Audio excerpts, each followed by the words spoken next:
Hello survivors, and welcome to another Soulstone survivors video. In today's video, we are doing a Elementalist Overlord run. We're going to start the run off, get the build we want, and then we'll probably land up after the end of the run, skipping to like Overlord 6 plus if we get there. But we should be able to, because this is a pretty decent build. Our runes, we are running Synergetic, War Tank, Multicast Mastery, Divine Legacy. We are running Unconventional Start, Endless Refill, and Material Harvest. For our actual skills, we are going to be running his third weapon. We have it at plus 17. You want this to be quite high because this weapon gives us a lot of movement speed and crit chance with a little bit of armor, which is good for the early game anyway. And we will be running some defenses there. Skill wise, we're going to be running Lava Shield for the Shattered. We're going to be running ourselves Earthquake, Earth Shield, Glacier for Disoriented, Ice Vortex for the damage, and then Lightning Surge for the Dazed as well. So we're going to have Dazed, Disoriented, Brittle, and then we've got the Resilience, hopefully, as well as the Ice Vortex and the Brittle doing the most amount of damage. So let's get straight into it. It will be a max curse, max danger run, and we'll see just how far we can go with this build for the run. So as we start off with Lava Shield. That's actually really good because I really didn't think this one would be an easy one to get. Lava Shield being the unique skill that doesn't really show up as often as you would hope it does. So quite a difficult one there. Not the greatest to start off with skill, but the Ascension definitely does help us with that.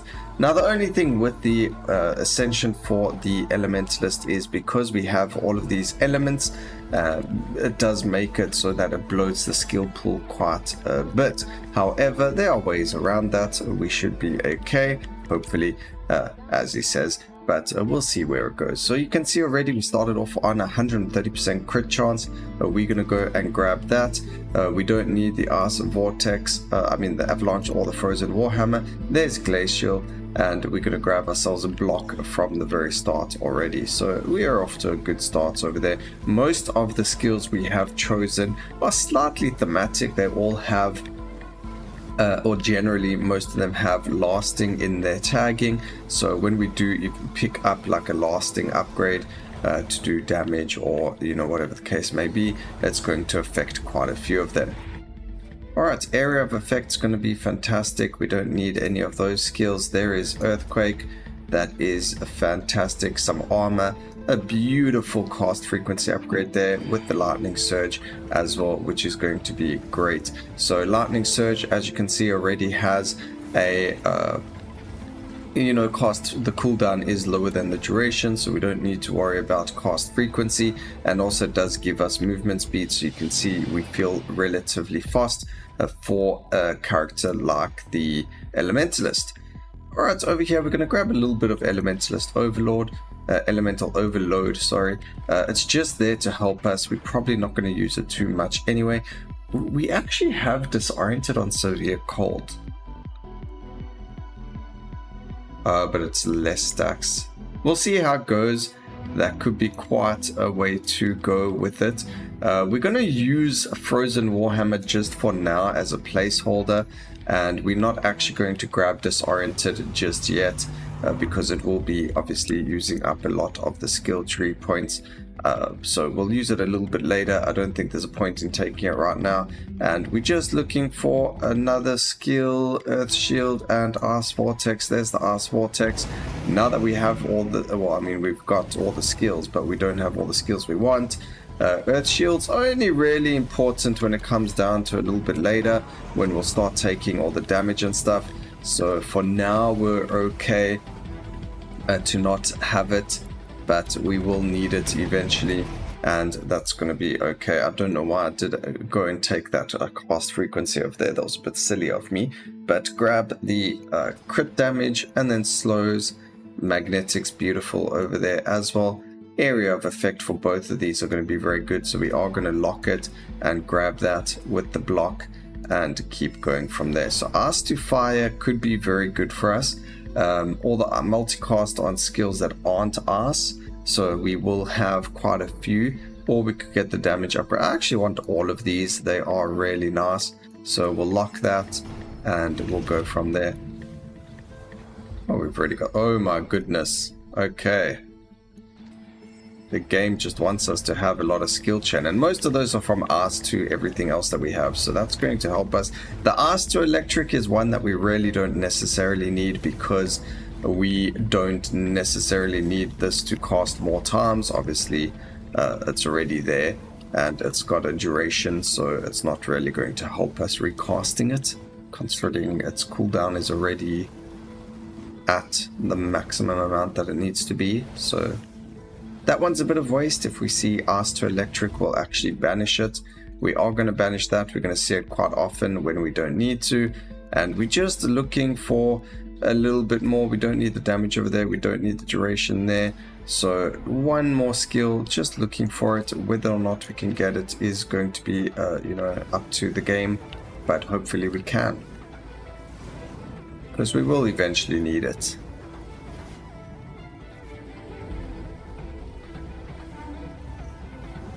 But as you can see, the build itself dealing massive amounts of damage, very easy to get through max danger with the build, and very quick and easy to, you know, destroy everything around us as well.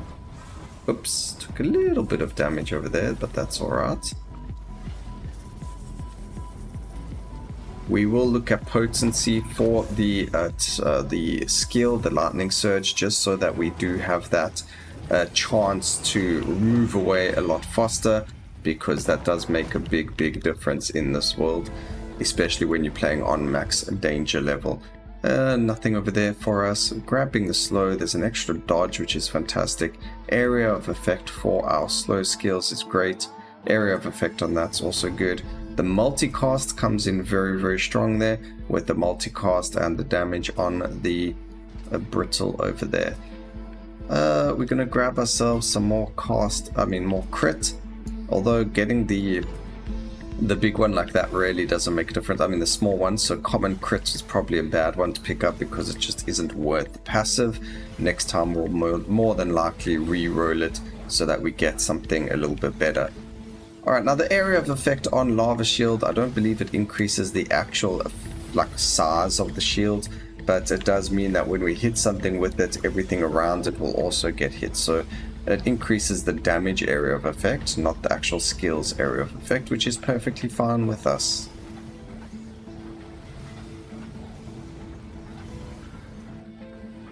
And then we've got a lot of Ember Foxes over here to pick up.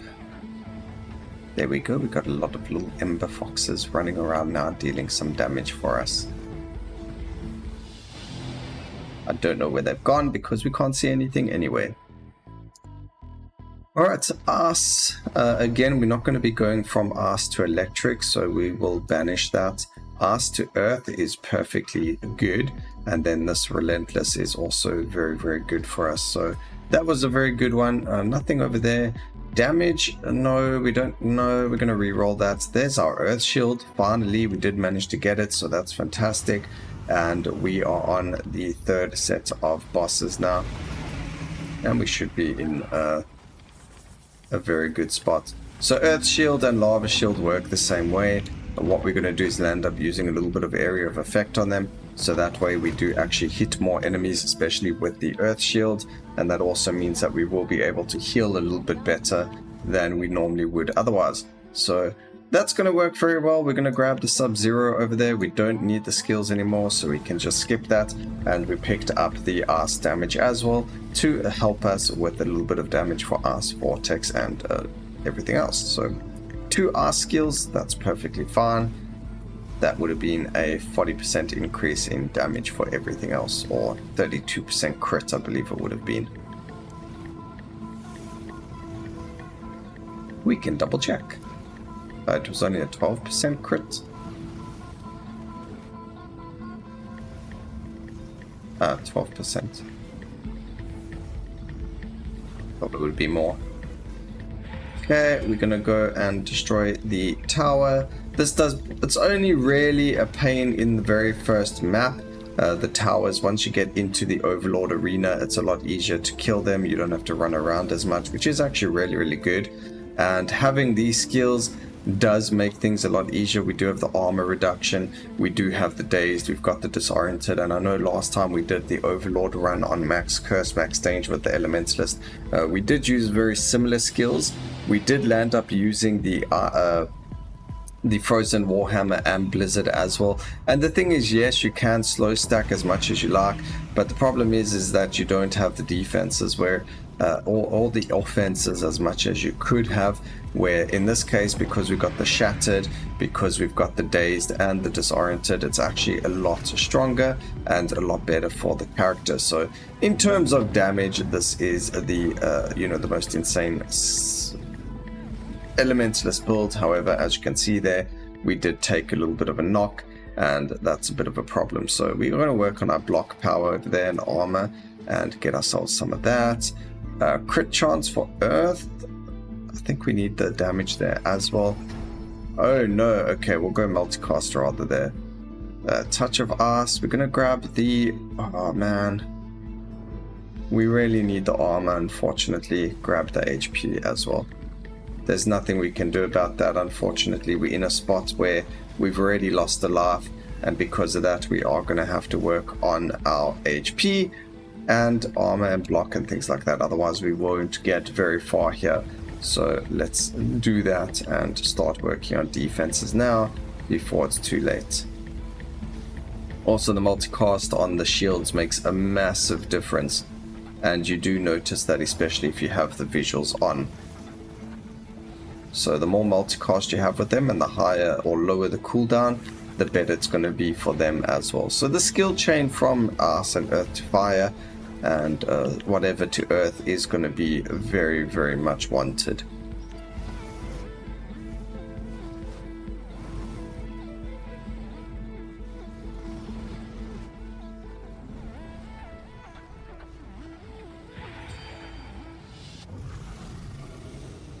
Alright, so we got our boss fights incoming. We're going to grab the skill cooldown and then just grab a magnetic. I did want defenses or to reroll that, but unfortunately we don't have the rerolls yet.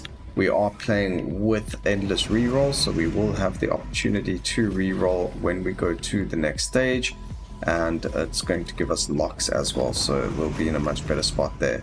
But as you can see, the bosses still pretty much get melted. And there you go. So 7 minutes 22, really good time for the build. We are going to keep going, but we'll do that off and we'll get back to the next level or the Overlord that we get to, and hopefully it's at a decent pace. So we'll see you there now.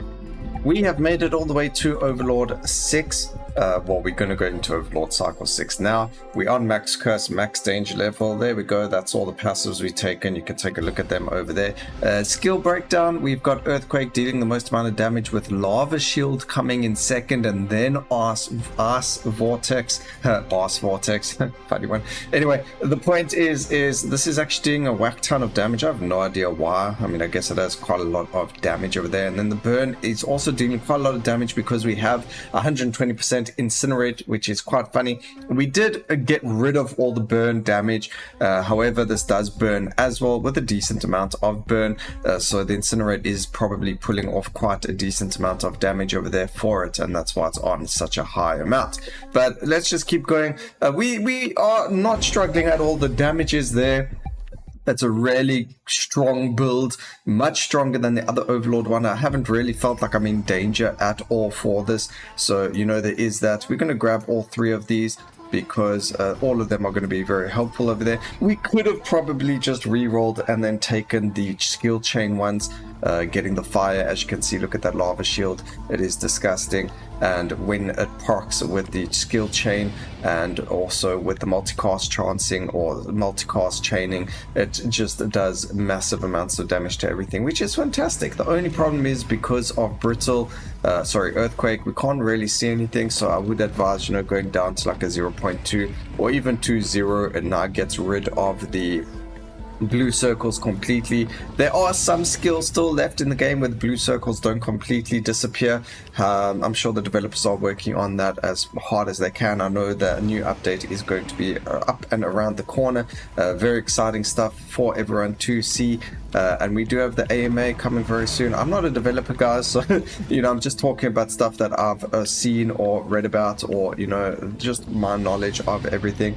And I know there's an AMA coming out very soon for the game, so make sure you do tune into the game Discord and their AMA when it comes out. I don't know the exact details. I do know it is on their Discord. I just looked over it. I didn't memorize the day and everything. I just said I was interested, and so it will be automatically telling me when it's available and so on and so forth. So I don't have to do things like remember days, because that's what calendars and reminders and things and all that are for.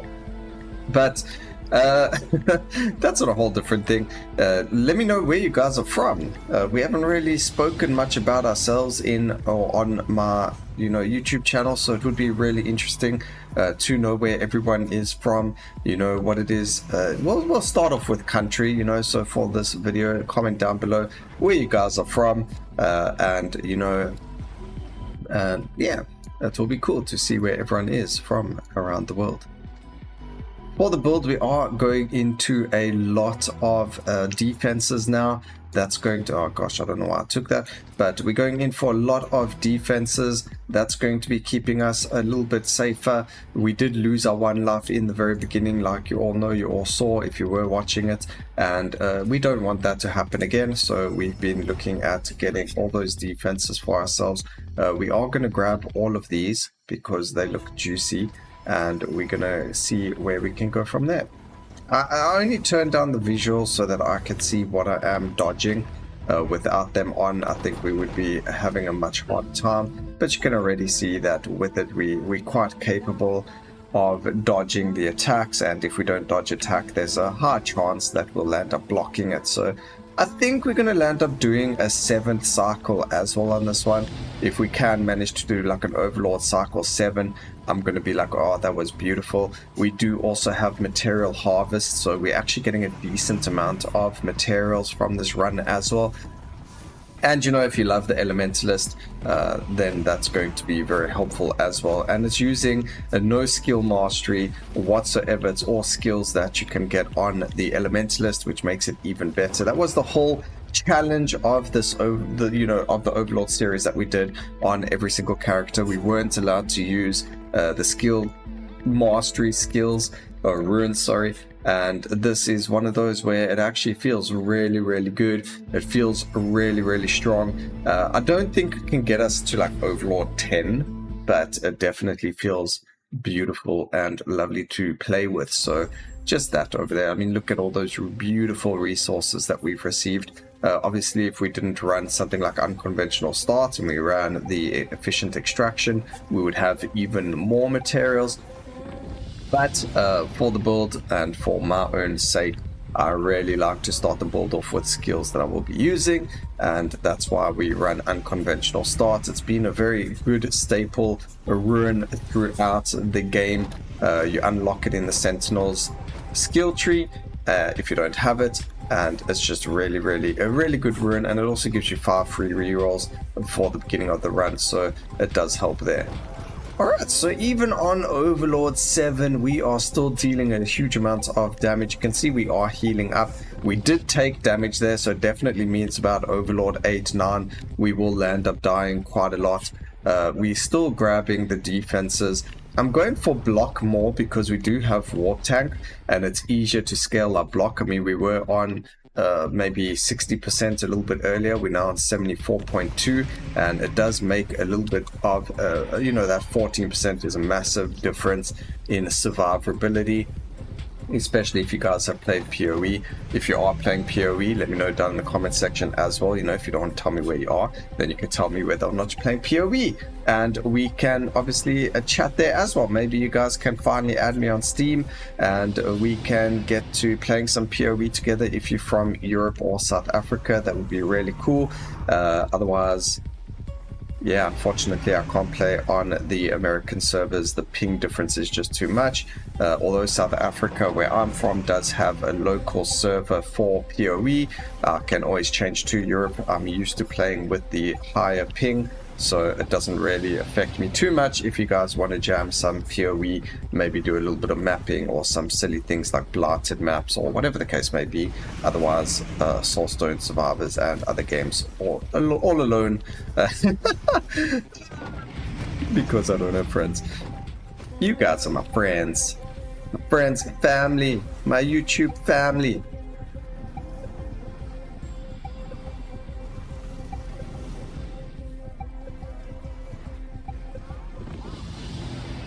Alright, let's pick up all these orbs. They do something, even though we can't see it. My eyeballs are like hurting from this right now. I don't know why. I just got new glasses, so it's probably that. But I'm looking snazzy AF, and you know, that's just how the world works. So there you go, 26 minutes to Overlord 7. That is terrible compared to some of the other characters that we play with. So there we go, we just go and waste our points over here. Doesn't really matter, we're not going to go any further. So there you have it, Overlord 7 done, dusted, really easily. Look at those beautiful resources. I mean, it's not that many, but we do get the common you know, materials that we did need, which is fantastic. Like I mentioned before, we do want to try and get his weapon up as high as possible to make it so that we don't need to necessarily look for some stats. But these are the stats over there. This is the damage. There's the detailed breakdown for you. We didn't have any passive skills. So I hope you guys enjoyed the video. Please remember to like, comment, and subscribe for more videos like this in the future. And always remember, keep safe, survivors. Until next time, cheers.